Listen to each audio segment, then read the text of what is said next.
What up, Hyperchange? Today you are about to enjoy an interview I had with one of my favorite NFT artists, Orion Young from JOYWORLD. I've never get starstruck for interviews. We've had a lot of amazing people on the channel, but I'm not gonna lie, I was like sort of starstruck for this interview.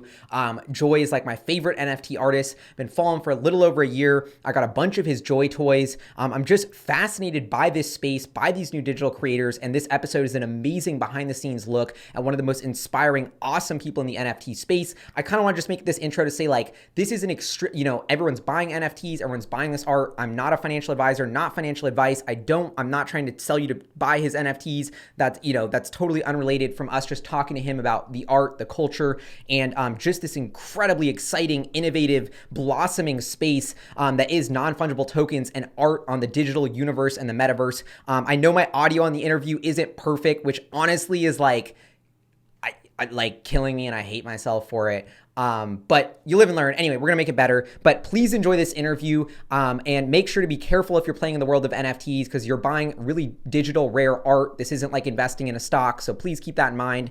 So anyway, enjoy the interview. Huge shout out to Joy for this, because this was one of one of the proudest things I've done on Hyperchange is to have artists like this and be able to tell their story. So really hope y'all like it. What up, Hyperchange? Welcome to another episode. Today we have an epic interview lined up. I'm so stoked. We have the NFT digital artist creator, Orion Young, aka Joy, on the channel. What up? Welcome to Hyperchange. Hey, what up? Thank you so much for having me on Hyperchange. Excited to be here. Yeah, dude, I am so pumped for this interview. I don't even know how to start. How would you even describe yourself? Are you a digital artist, digital creator? Yeah, I just kind of simply describe myself as an artist. I've been making art for over 30 years. I grew up like in an artist studio. My mom and dad are both artists.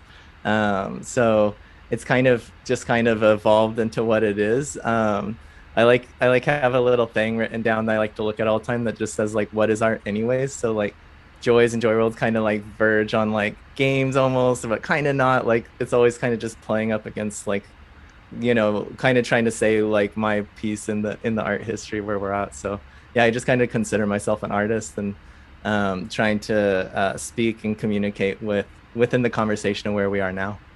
Yeah, your aesthetic is so cool and crazy. The thing that I think of it most closely in the real world is like the Snap Spectacles vending machine. If like that had like an acid trip and like started making digital art. Oh, you have those? Yeah, dude. Wait, check this out. They don't have them in yellow, so I painted them. Oh, dude! Oh my God, that is This is so old cool. from way back when. And in the back you have your glasses there, which are also a Joy toy. Mm-hmm. First Joy toy you launched. And so is that modeled like off of your own? Can you just tell us what's up with that? Because I'm so curious. Yeah, for sure. I mean, just like years ago, I think I was going to go to the eye doctor. And well, I was like walking home. I was living in Boulder, Colorado at the time. I was like walking home, and it was like this weird part of town that wasn't fully developed. I was living in North Boulder at the time, and there was a guy who had like his music practice studio space, and then he was an optometrist, so just like the front area of it was glasses and stuff. And I was walking by one day, and I just saw these glasses. I was just entranced by them, and I was like, I have to like get these. And I just like went and hung out with that guy, and then he played some music, and they did like the optometry stuff and like set it up. So that's kind of like where the glasses, like I first like found that my first pair of yellow glasses. I think this is like my third pair of yellow glasses, but for me they're just very symbolic. Like I really like yellow because it's very energizing color. Like each color for JOYWORLD kind of has like a theme and an idea behind it. And for me, yellow is like the ultimate like energizing creative color. And then like I like the circles in the glasses because like my name has like 4 O's in it, so I like in circles are like the best shape. So I don't know, I always overthink things, I guess. Love it. Yeah, your branding is just so on point. With I can't escape myself. Everything I do is just me. So I mean, it's so cool to see how creative you are, but also like digitally native and proficient. Like that's one thing that I was like, wow, like this NFT stuff is so cutting edge. Like you operate your website, which is like an amazing sort of e-commerce store, but linked to the ETH blockchain. It's so cool. So I'm curious, how did you go from like being an art. You said you were an artist for 30 years, I think, which is crazy. Yeah. NFTs haven't. Ethereum hasn't been around that long. I don't even think Vitalik's 30 years old, dude. Like, I know I'm an old dude, kind so of. like, I'm getting there. how did you like find out about Ethereum and start getting into crypto? Yeah, and when I say that, I think it's just because like I say like whenever I was a kid, basically my parents would, like prop me up and just like put clay in my hands and like work, like make things. Or like they had a little battery powered like uh potter's wheel that like took C batteries that they'd like set me up with, and I'd like make little pots all the time. So I've just always been like making things and making art. Um and I yeah, the NFT journeys, it's kind of a crossover with the journey into virtual reality. And basically like when I was kind of in university and stuff, and like really discovering painting, and just I got way heavy into like painting. And I like painted a lot of stuff like this where it's just like huge painting stores, all kinds of stuff. I ended up making like thousands of paintings. And I had like a art gallery with my friends in the Santa Fe Art District in Denver, Colorado, and we called it the Capital F Capital U Collective. And because Denver, like Santa Love Fe was it. like very prestigious, like really great, like oil painters and everything. And then we were in the middle of it with like 12 like crazy people, and we were like building. One year, like the main artist, he like built the who kind of started the whole thing. Eric Isaac, he built like this cardboard fort in the middle of it, and then everybody was like just partying in this cardboard fort for like a month. And when I was there, I'd just be every month I'd be putting up these paintings. I had like this like handheld credit card machine, and like I was just trying to figure out. I really like and admire like Warhol's work about like commerce and like making, and like kind of like how he just make all these additions, and other people were making the art in the studio. And it was like it was like kind of funny because he would say like the best art is like the art of making money or something like that. It's like a Warhol quote. And I really like then from there that Takashi Murakami was building off of what Warhol's kind of was saying in the history of art.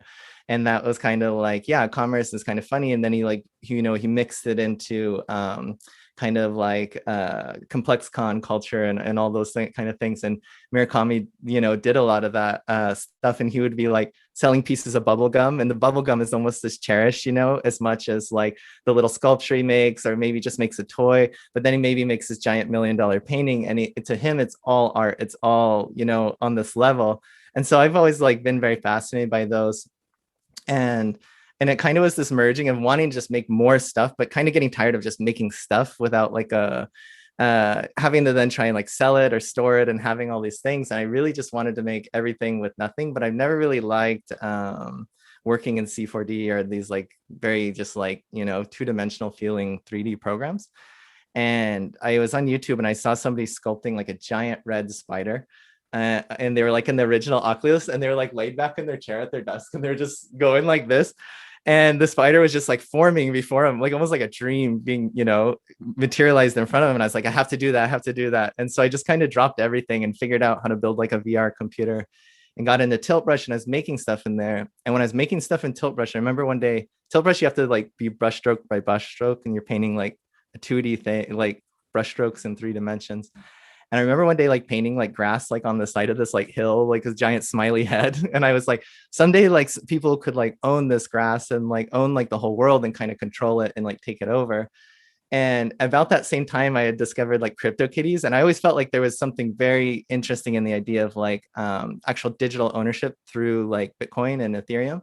And CryptoKitties made me like, oh my God, it just like unlocked my brain, because I was like, they've done it. They've like really unlocked. And then like later discovered CryptoPunks and everything else that there is like in this whole world that we're all building out here. But like, yeah, that really unlocked it for me, that you can own digital art basically. And that sent me off into like playing ETHGoo and like these weird games where they're hot potato games where people were like flipping Picassos and like all these like weird old paintings. And those are trading for like thousands of dollars worth of Ethereum. And I was kind of playing in all these games. I ended up playing like hundreds or maybe thousands of games in this like process of just like every new day in the crypto gaming channel, like somebody would make a game and we'd all like jump in and play it. And that really inspired me to figure out how to build something around the art I was also making in VR, because I really wanted still those two to merge, where like I could build an infinite world where like people could own it and like control it, but then yeah, I could just infinitely make things without like worry about like what's it for, where does it go. Yeah, so that's kind of, I don't know, it doesn't make any sense other than, I just try and have as much fun as possible and enjoy myself, and in some way I think that'll inspire other people to do the same or try things that I have tried. So I don't know what I'm doing, I'm just having fun, I guess. That dude, that's so cool. And the concept of like this sort of metaverse that we can live in and experience, like we put so much emphasis in our real world lives, and I think we're kind of underestimating how much time we spend in the digital universe, even through the Yeah, crappy little phone screen. Imagine if yeah, it's immersive. Like I think the attention of humanity is shifting towards these digital universes, which is so cool and exciting. Like it's the kind of like the Matrix. It's like these VR worlds. It's like I don't know. I feel like there's just so much like Neuralink. I'm kind of curious what you think about that. Like once we have yeah, Neuralink in our brain, are we gonna want to be on Earth or enjoy world? You know? yeah. And so I'm so curious, like what you think of how these metaverses evolve as the technology advances, and then how you're creating. Why I've been so attached to your art is because it's, I don't even know if it's a project or your all of your work is like this aesthetic, but it's a truly world. There's like a design aesthetic. There's a brand. There's like a it's kind of one cohesive universe, which I think is so cool. Thank you. Yeah. Yeah. You kind of, oh man, you just popped a bunch of things in my mind all at once. And I'm like trying to unlock, unwrap them all. Um, yeah. Can you go back to the very first part you were asking? Neuralink and like Yeah. metaverses. Like, Yeah. where do you Yeah. think That's we're where you going in really 10 or unlocked my 20 brain. years? Yeah, definitely. So what you said was absolutely true. We're spending so much of our time just in the little screen. And that's kind of like we have this like shared imagination space. To me, that kind of is the metaverse already. Like the internet is the metaverse. We're already there. To me, Joy World is my verse inside of the like greater meta and all of, and I'm trying to kind of figure out how to one like link that to all of the other verses so that your joys and joy toys are with you no matter where you're traveling. um, but also then how can we have a deeper experience in it, both like through augmented reality and virtual reality. Neuralink and those ideas really blow my mind open, because like right now I have put on this like headset, and then I have these controllers and I'll go in and I sculpt in virtual reality. And Can you show us them a little more? yeah. So this is my Oculus Rift S, and then I painted it So cool. in the back. This is like the knob for adjusting it. My niece just glued those eyes on it one day. I was like, yeah, that's rad. Let's go with that. So yeah, I actually took the facial interface, so it's somewhat augmented reality because I can like see around me. This helps me like stay in for longer without getting sick, without getting dizzy. Because I'm just sculpting, I'm not like running around needing to be totally immersed. And then yeah, I use these controllers. I had more cool painted controllers, but they finally gave out, and so I have these. And then basically, yeah, I go in there and yeah, sculpt just like that. Oh yeah, but with the Neuralink, what I really keep thinking is right now it's like you're going in there and you have game controllers, and you have to have some kind of muscle memory of playing games, or know how to use like a controller some ways. Because I've put a lot of people in like, here, sculpt something, and it's not totally intuitive. But I really think with like Neuralink and the I forget what the bracelet was that Facebook bought, but I really think we might go into a time where we actually all could sculpt our own like verses and versions of Joy World with just thinking and dreaming about what we want. So like I had said, that spider kind of just appeared. And like when I'm sculpting in virtual reality, a lot of times I get into a groove where it doesn't feel like I'm making anything. It just feels like I'm manifesting it, or I'm just thinking and it's appearing. And so I just really think that like eventually that control mechanism isn't really necessary, and we could just think and make with our brains. And then like I think that's really gets interesting, because it's like a shared, we can build like a shared dream verse kind of experience for everybody, where like you can like go feel or see people's emotions like visually. I think could get really weird. Yeah, it's so exciting and almost scary when you think about how like there's friction to creating all this stuff, and then that friction is just like about to fall off a cliff. Then it's like, man, Yeah, if I could run as fast as my imagination is flying, like with the things that you're drawing, it's like, oh my god, it seems like just so much potential. So I'm curious about like the joy world itself. Like, can you mm-hmm. tell us about how had you that like kernel of an idea start kind of blossoming? Yeah, definitely. It kind of did start in the early days of being in Tilt Brush and thinking about wanting to kind of not just because like when you make paintings, like I have some paintings that I'm making, and like when you make these like paintings, you're building like these kind of almost like a little window into a world. And that's what I kind of think like Dali was trying to capture, was building his own verse, his own world. And you're like building it with the tools available with these paintings. And to me, I kind of felt like, wow, like almost each artwork is almost like a painting or a piece of a painting, like a piece of a bigger composition. And so to me, Joy World, like on the highest level, I think of Joy World like a painting. And it's every piece and every element of the painting, all the main pieces and elements are owned by joy collectors. And I kind of think of it as an evolving world over time. Right now, it's just simply joys and joy toys, but there'll be different layers. There'll be different elements and different things that come into this work over time. And I see it as like a long-term painting, you know, like imagine like 10,000 years from now, I hope it's like still alive and there's still people within Joy World with their joys and toys, like evolving it by doing things and creating things and making things. So yeah, right now it's just a very, I like going really slow because for me, this is like forever. I've worked at a lot of different startups and different things. And like, I never want to work that way again. I kind of live like a cockroach and I don't do much, or I just like eat very little and just live very simply because like, other than buying weird yellow stuff because, and tons of NFTs, because like, I really just want to just keep doing this forever and make things. And over time, just keep improving each joy and each joy toy so that the experience gets deeper. Because like yeah, it's kind of weird when you in the past art world we lived in, you'd like sell a painting and then somebody'd have it and it's kind of gone. But now we have the provenance, we have the history, we know, we can like look up who the old collector was, who did this, like when. And I think there's so many layers still to be unlocked with like smart contracts and blockchains as like the infrastructure or like the base layer, the kind of logic of the world.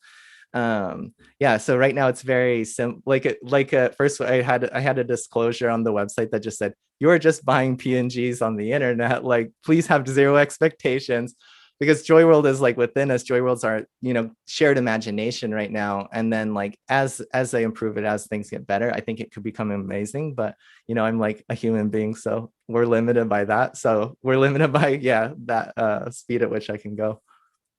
And how do you come up with some of these the characters like the animals are so unique, and that's what kind of drew me. Like they're so fun and playful. Like you have this flamenco one that is so dope, and then it like pops open and has like these gold kind of like vertebrae, right, or something like that. Like Yeah. just so kind of like quirky and creative. And so what do you love animals, or how do you kind of get the 0 to 1 on like these crazy ideas for each of the joys? Yeah, it's a very, very slow process. So I like to say that joys are made in the spirit of non-attachment and non-achievement. And in this way, I can get the best results. And so when I'm making a joy, I'm never thinking like this joy is going to be like the most dope joy I've ever made, you know, and it's going to be flames and it's going to, you know, I never thought of like the flame go flamingo like that. And it's going to have like one missing leg, or, you know, it's never that kind of intention ever. It's like very slow process. So it's kind of like, actually most stuff is just made, I just go in there and I start scribbling with clay essentially and pulling it and stretching it. And there's you know, tons and tons of sculptures. I actually just, yeah, I have tons of, I fill up the folders to where medium can't even read the folders, and so I just have tons of like work in progress 10, work in progress 11. And so I just go flip through those at different times and I'll just be like, wow, this one's really exciting to me, and I'll grab it and I'll keep pushing that one a little bit further. So some things will be like collabs or commissions or different things I've done recently. And I'm always just like, I started to get to the point where I'm like, it'll be finished when it's finished. Because like if I try and say it's going to be amazing and I push it through, like this is going to be amazing. I don't know if you like drawing a picture or painting, whenever you put all these expectations on it, it usually becomes like the worst like artwork you ever made. It's like, it's going to be the most incredible, and then it's the worst. So yeah, I try and just make them as like carefully and slowly as possible. Like I would love to, when they sell our things, you know, it'd be cool to just be able to put another one out and satisfy like everybody, like I want another joy.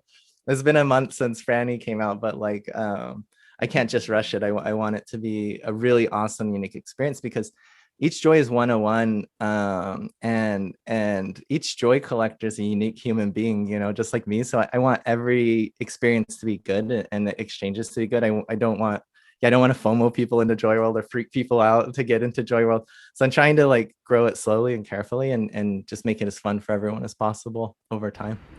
And what do you kind of envision people to do with their joys and also kind of these digital works in general? That's what I'm so curious of. Is it like I want to get like a crazy sort of thick thing on my wall that's like a painting or it's like a picture a printout, but it's like 3D, so it moves kind of like the Joy World as I walk around it, and then it has a QR code where I can scan it so people who walk by in my house can be like, oh, I can check it out on the blockchain if I want to see the real one, or like how, or am I just tripping by thinking we should even focus on IRL for these digital things, or how do you, or is it a game in like this metaverse that's going to be Joy World, and that's where we'll want to have this thing to interact with, or is it all of those? Like I'm kind of curious, you Yeah, know.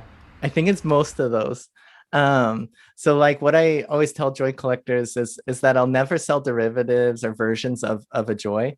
So I won't take Joybot and make a cool render of it and then like sell it on like Foundation or wherever to like make some money. Um, and so in this way, like I've kind of avoided moving to physical quite yet, with just the existing joys. That's like kind of another, so I'm building different things still for Joy World that are kind of like secretive or exciting, and one element and avenue I'm traveling down is physical, and it's going to be somewhat based off of my old hot potato contract, and then it'll be more like joy, like almost like a Joy Noguchi table, not like a joy like in from Joy World type of thing. So it'll be like a more kind of our reality based type stuff. So I am exploring like going back to physical because I love making things. I love making objects. So yeah. That's got me so excited because I'm like just seeing the vibe of your studio. I'm like, wow, you could come up with some crazy IRL stuff. This is my lamp. This is not high quality though. I'm making. That won't be though. That will just be for in here. That's just a paper mache lamp I'm making for my office. Wow.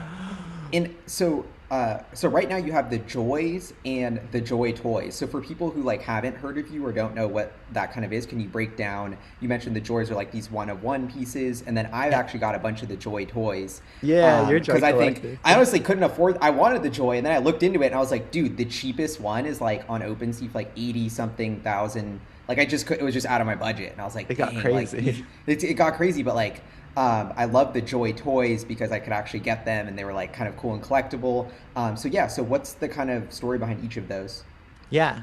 Yeah, I guess like the overall breakdown is like the bigger idea is Joy World is a place in virtual space where everyone and everything is conspiring to make you feel joyful and creative. The idea is to spread pronoia instead of paranoia. So pronoia is taking the feeling of feeling paranoid that nothing's working out for you and just slightly turning it and saying, oh no, everything's working out for me.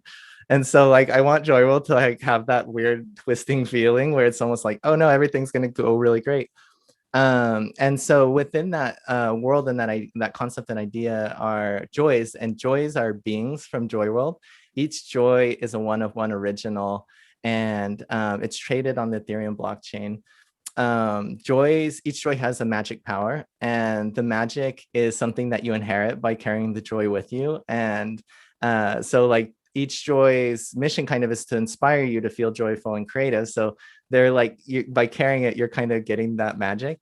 I get great stories too from joy collectors, especially like Satman, really awesome stories about like having joys and then certain aspects of their like magic appearing in their life and like getting improvements.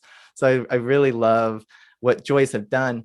And when I started this, when I built the first contract, it was like at the beginning when Super Rare was starting, we were all starting, right? And it was like, it's like April 2018. And I was meeting with a bunch of people in SF, and almost everyone I ended up meeting with started a platform. It was like OpenSea, Super Rare, like Known Origin. And like every single person I was pitching to them to just work on Joy World with me. And they were like, no, be an artist on our platform. And I was like, no, no, no, like you come work on Joy World with me. So, anyways, it was total madness, like trying to get people into it. And I was like, okay, whatever. I'll take a bunch of Udemy courses and I'll figure out how to do this. And so, yeah, I took Udemy courses, and the main one was Crypto Dogi, and it was based on Crypto Kitty's contract, but it had a hot potato aspect. And a hot potato contract was where if you were willing to pay more ETH than someone else paid, you could steal something out of their wallet.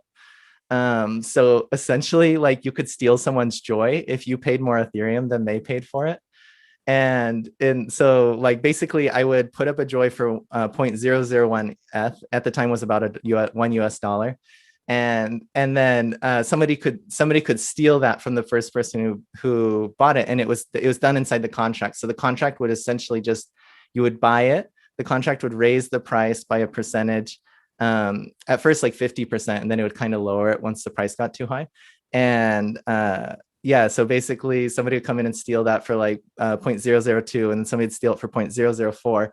And every single person would make a profit on Ethereum who was early, because what I really loved with this, what I wanted to do is build a system that rewarded collectors for being early and being interested in something first, because it takes a lot, I think, to stick your neck out and your money out and to say like, I like this, like I love this, I'm gonna buy it, and publicly I'm gonna put it in this wallet, and everyone's gonna see like I like Joy Toys, or like, I like Joys or whatever.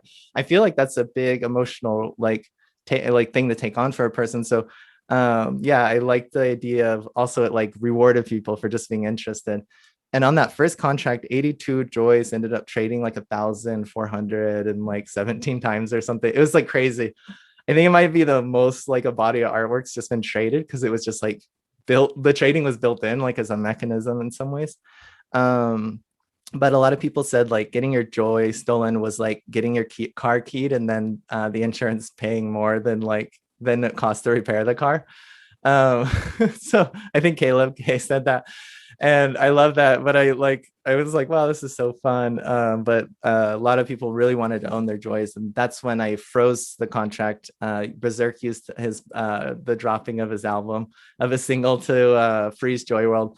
And we migrated all the joys to an OpenSea contract, like reissued them to everybody, and then everybody raised the prices crazy high. Which I didn't anticipate. And then I was like, huh, well, JOYWORLD's for everybody. So that's where I kind of go further into layers and like, how can we build joy toys? And then, yeah, there'll be layers to that. But yeah, it's, I want everybody to be involved with JOYWORLD on some level, not just on this current version, but yeah, we have Wow. ideas. Yeah, that's awesome. And I'm like thankful as well, because I'm like, I wouldn't have been able to get, but now I got the Joy Toys. So I feel like I'm in the world. And Yeah. one of the really cool ones is the bubblegum thing.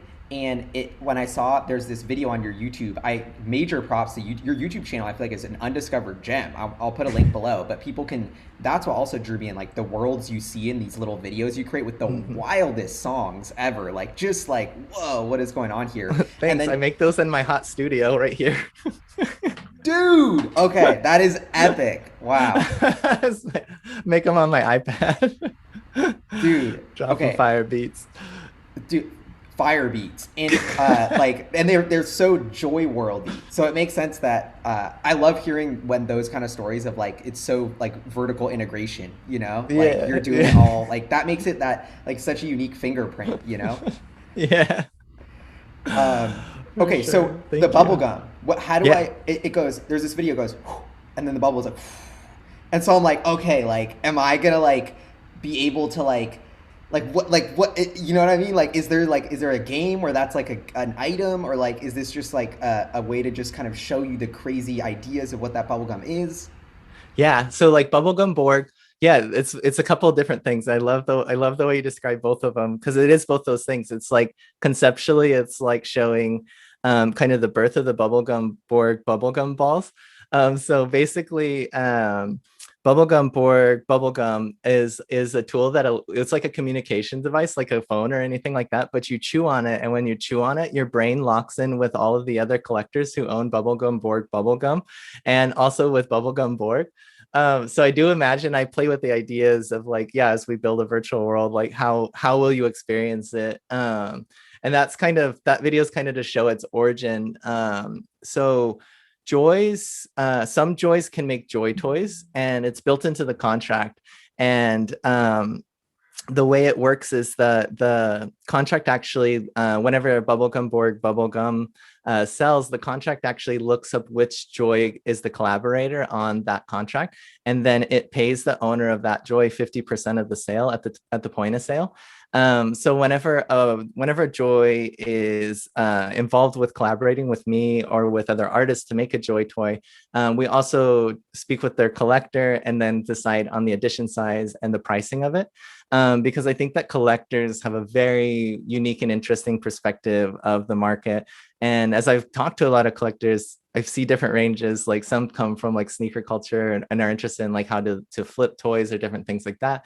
And there's also people who've come from it from a kind of an art collecting perspective. And they're like, how do we like stop people from flipping things and make it more like collector based? So I think it's fun to let the collector kind of come in and decide, or at least have a say kind of on the edition size and the pricing. Whale Shark is the owner of Bubblegum Borg Bubblegum and the Vault, and they were like, we want Bubblegum Borg to be a low edition number because we want it to be kind of like an exclusive like communications device inside a Joy World type of vibe. And then like Franny made a Franny Fanny, and Nifty Knot and I decided like Franny, when Franny came out, was actually bought in like real time, and Nifty Knot and I decided edition size and pricing for like Franny's Fanny. So it's like very fun to add like this layer. So since I started, the whole thing that I loved about this and wanted to do was basically build a way to have fun with artists and collectors directly and remove galleries and museums and third parties. And I'm doing it. And it's amazing. And some people get mad sometimes in Discord and we chat it out, and most people are having fun, have a great time. So it's so cool to just be able to work directly with my art, with the Joy collectors, because I've talked to other artists who are kind of from the old world of art and they've never even talked to some of their collectors. I'm like, what? Like, why? They're so cool. Dude, But yeah, this is that's amazing. these are layers we're building here. So okay, the Joy was a 1 of 1, and that had the bubblegum in it. So does every Joy have like this embedded functionality to launch its own Joy toy, and only 5 of them have done it? And so the glasses must be for your Joy toy, where it's your avatar, dude. Well, the glasses ended Or up are which one just are like those? 100% Joy. So some Joy toys are 100% Joy. We actually have a collaborator Interesting. now line on the Joy Toy Shop, thanks to the kid named KD. Did some deving on it and got that going. And so we have like the collaborator line now. The first set is like all 100% Joy, so just Joy toys that I made, and the glasses are kind of like a universal theme at Joy World. So the glasses were actually gifted. The glasses were really fun. So I wanted to, like I said, I liked the idea of the provenance and knowing who all the collectors were. So when I minted the glasses, I went through and added up got every single address of anyone who ever owned a Joy, even if it was for a few seconds on the hot potato contract. And so all those glasses were just gifted to them like around the holidays, to each person who ever owned a Joy. So that's how those ones were distributed. So yeah, there's different levels of what I'm playing with. So that's why they also didn't end up being a collaboration, because yeah, nobody would have been able to cut into that because it's just a gift. But yeah, and there's just kind of different reasons for it. But yeah, right now 2 Joys have made Joy toys, and other Joys are working on Joy toys. And then um, I would love for every Joy to make a Joy toy. I think that some Joys might be stuck in dead wallets potentially, from what like a couple of collectors have like told me or investigated. And so I'm a little bit hesitant to just like send F in there. So I'm kind of, when those Joys want to make a Joy toy, I'm a little bit hesitant still. So yeah, and we're trying to figure out how to make it random, because there's been a lot of excitement and interest from Joy collectors, and they want to now be first. And yeah, I'm kind of discovering also like how to do things a little more fairly, because I was kind of like, well, if you have the most Joys, your Joys are more likely to make a Joy toy first kind of thing. But yeah, maybe that's not the nicest way to do things. I don't know. I'm learning. It's a Yeah. community. Joy Yeah. World's a world. Wow. And you got to start somewhere, right? Like it takes this is like it takes you so long to make each piece, and you invest like so much time and care into each Joy toy in every part of your universe, that like your bandwidth is only so much, you know? So Yeah. it's Yeah, and like Joy you Toys can't feel I made guilty, you extra know? complex for fun. And so Joy Toys are the first NFT to have what I'm calling a multi-dimensional file. And the multi-dimensional file can have up to 20 files. So each Joy toy can have up to 20 files hosted in IPFS, and it can like reference each one. And so right now the Joy toys have still image animations. They have USDZ file for augmented reality, a GLB file for virtual reality, and a Vox file for crypto voxels. Ben is working on like adding the crypto voxel files into crypto voxels. So if you own a Joy toy in your wallet and you're in crypto voxels, the idea is you should be able to like, I want the picture of this Joy toy here, or I want the Vox file of this Joy toy here. Or if I'm on my phone and I'm hanging out with my friends, I should just be able to go to the JOYWORLD site and click on the Joy I own or the Joy toy I own and pop it right open in augmented reality, and then be able to see like, see, look, this is what I own, because there's that whole thing I think of also showing people like, hey, I'm collecting these things, and people are like, those are pictures, and you're like, no, it's a deeper, I love the immediacy of the web being able to do that with augmented reality. So I'm trying to get those now more in the forefront of the interface because they're just basically in a folder inside of IPFS. And so to kind of break what you just said down in English, you're basically building the tech into the smart contract to make these usable in those virtual metaverses that we're talking about. Like these are the file types and formats. So as these VR worlds, one of which is what you just mentioned, I guess, crypto voxels, it's kind of built for that, right? Like the paintbrush. Like I want like my avatar in some crazy game to like have the paintbrush, right? Absolutely. So like that kind of stuff. 100%. Yeah. The idea is that whole interoperability thing that everyone keeps talking about. Basically now, whenever like different companies that we know all the names, but different places are building these metaverses, right? And they always ask me like, Joy, make Joy stuff here. And I'm like, yo, here's the files. Like, here's how it works. Call the files on the Joy toys and get everybody's Joy toy into your world. So a lot of people have agreed and have signed on to do it. So it's kind of me kind of pushing them along to keep doing it. But the ideas here also are around kind of art history. Like when I make like a painting, there's just a physical item and it exists in reality perfectly fine. But file types change over time, like things become obsolete and unreadable and unusable. I had a lot of really great conversations with some of the OGs of virtual reality who were building VR stuff in the 70s and 80s. And they were like huge headsets that you had to have like a back brace thing attached to you to hold the headset onto your head. And they were some of the first people to build art using like different like university budgets and stuff. And they kept talking to me about how upsetting it was for them that they had built all this art and there's no way to ever view it again unless you were to rebuild these machines entirely and write in the programming code that the machines worked on at the time. You couldn't recover these files. They're gone forever.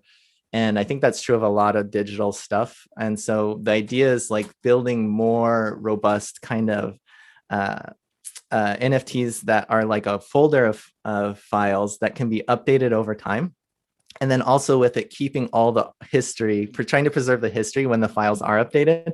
So in case like I go crazy and corrupt and I change all the Joy toys or ruin them all the Joy collectors should be able to just roll back to a previous version. Or like if this thing only worked on this world on that version, you should be able to access it. So I'm really trying to think of that, how to like make a really robust digital item that's just beyond real, that's just like you have it everywhere. Like you said, you have your paintbrush and you're just like, I don't know, you're running through like Fortnite painting things, and then you're in like crypto voxels and it's all chunky, and you're like dancing with your friends in there. So it's just like, how can we actually build interoperability in these NFTs instead of just like claiming it that we're going to do it?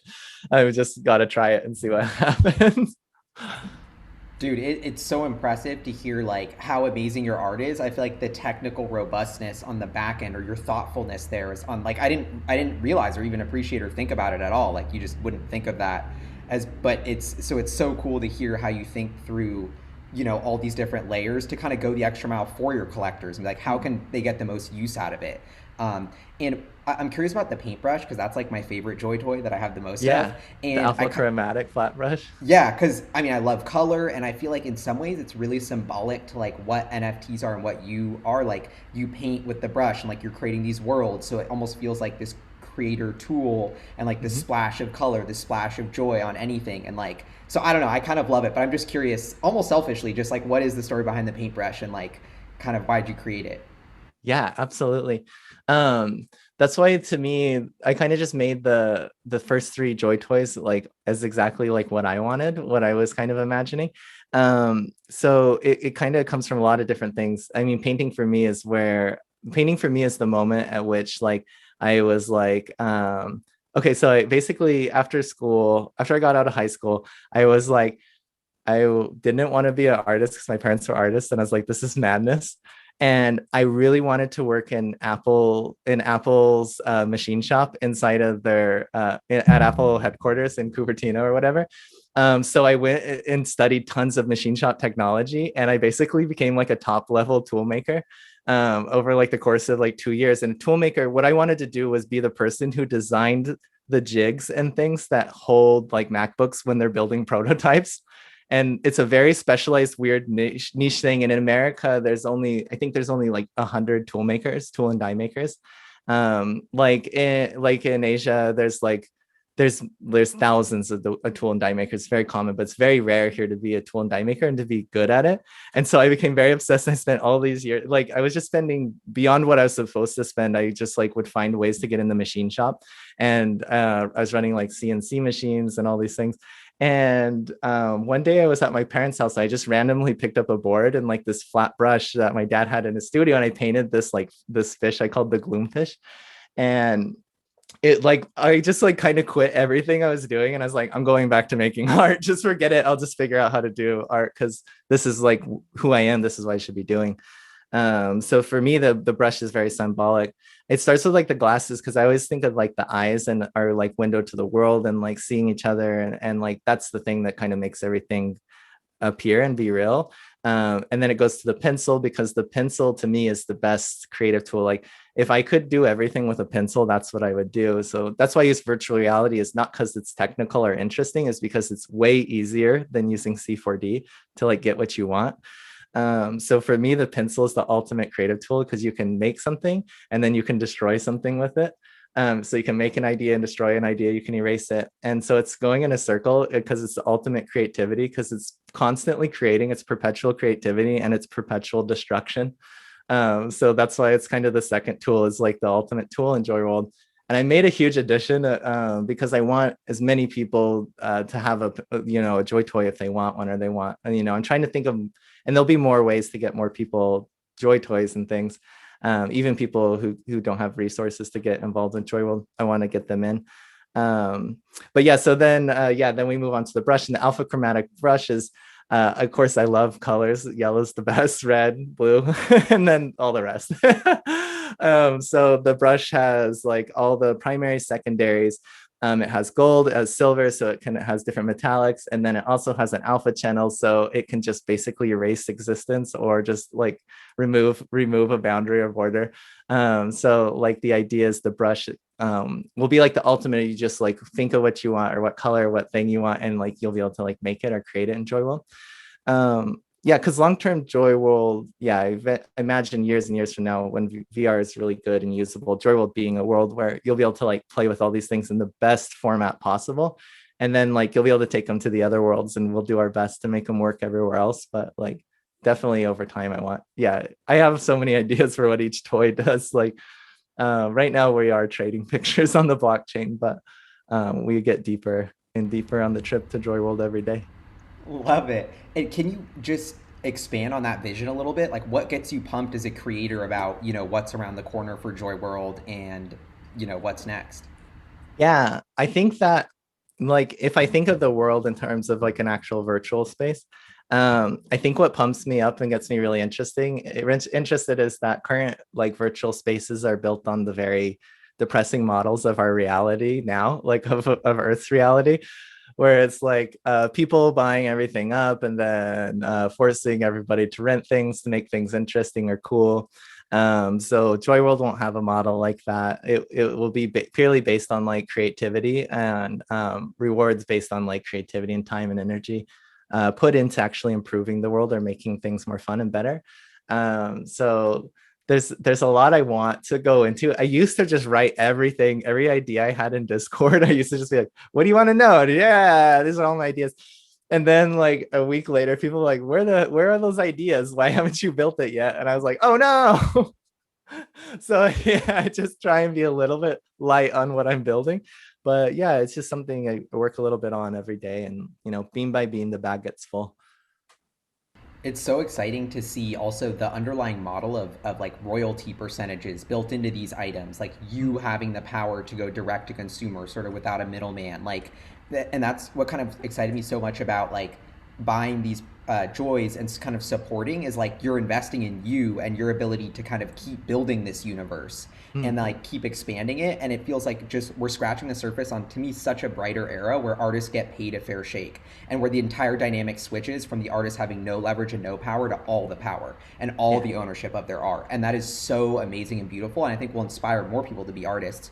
Well, it'll just like it's kind of a blossoming of art in our society, and like you said, like our depressing real world. Like I'm so on one about that. Like everything's gray. Like why is there cement everywhere? Like why do all Yeah. buildings look the That's same? my Like rants all why the is there time. no color? You know, like we have these ugly boxes of cars that are polluting that like they get the VIP service. Like they're not even alive. Like Yeah. I don't know. It's just like I'm just so on one about the kind of exciting potential that all this art has. So it's so refreshing to see like it funneling and then you just having more and more ideas and getting more resources to kind of execute on them. Yeah, absolutely. It is a beautiful, like, direct relationship. I'm also kind of like, I'm totally tripping and so excited about this weird kind of new world where, like, yeah, like you said, artists, everyone's going direct to artists and working directly with them. Artists are getting funded and then are going to like build really weird things. It used to be like this world of like, of investors kind of funding startups, and then startups were getting artists to like make little widgets and like things to like get people hooked into buying things. And how this is weird, just like skipping all of that and just being like, whoa, like investors and artists like making things. And yeah, we're just, like you said, scratching the surface, because I think life could be so much more interesting and fun and like beautiful. And like you said, it's almost like Earth is like intentionally like brutalist. They're just trying to be like awful. Like, I don't know, maybe it's just because we're like in the Milky Way galaxy, just way out on this arm, like in the middle of the dust, and maybe it's just some weird far out like boring planet, and we're just getting going. But I think that, like you said, this is going to be huge, blossoming in like creativity. We're already seeing it, just like so many artists working really hard, and then like even people who weren't even interested in art then like making NFTs and stuff. And then I think that's kind of cool in a way, because it's unlocking their brains, like how can I be more creative and like make things more visually compelling. And I think it's weird because I wonder if years and years of this, like even just a few years of this, if like talent agencies and like companies will be starved from artists, and like ads will just be very boring. It'll be like McDonald's hamburgers, like saying Helvetica, and just be like black and white ads, like buy a McDonald hamburger. Like, and it's just like, what? Like with no creativity or artists in there, I think it could get really messed up. But maybe I'm just like too far out dreaming, and we still need real people making ads and things. But I don't know. It might be weird. Yeah, Might be well, it's so different. exciting when you think about like Neuralink, like Apple wants to do smart glasses, like Snapchat with the spectacles. Like, where does this all go? And it's okay, Mm-hmm. like the tech is almost getting there with the VR worlds and stuff, but then it's like what pulls you into that world? It's like the passion, the excitement, the creativity. Like, that's why what Joy World to me, like, that is the forefront of all of this because Neuralink is just the chip, the real magic Mm-hmm. is where do we go once we have our Neuralink? And that's Yeah. like the kind of thing that you're building. And so it's just so like, I don't know. Do you ever think about that? Like, am I building the Matrix? Like, is that what me and these artists are doing? Like, is that Joy weird? Like, World, the happiest place in the Matrix. It's right? like, Like, yeah, I mean, I do also, I kind of subscribe to the potential that we might also be already in the Matrix kind of thing, that whole ideology. I do believe, like, yeah, the numbers add up. It does make sense that maybe we're already in a simulation.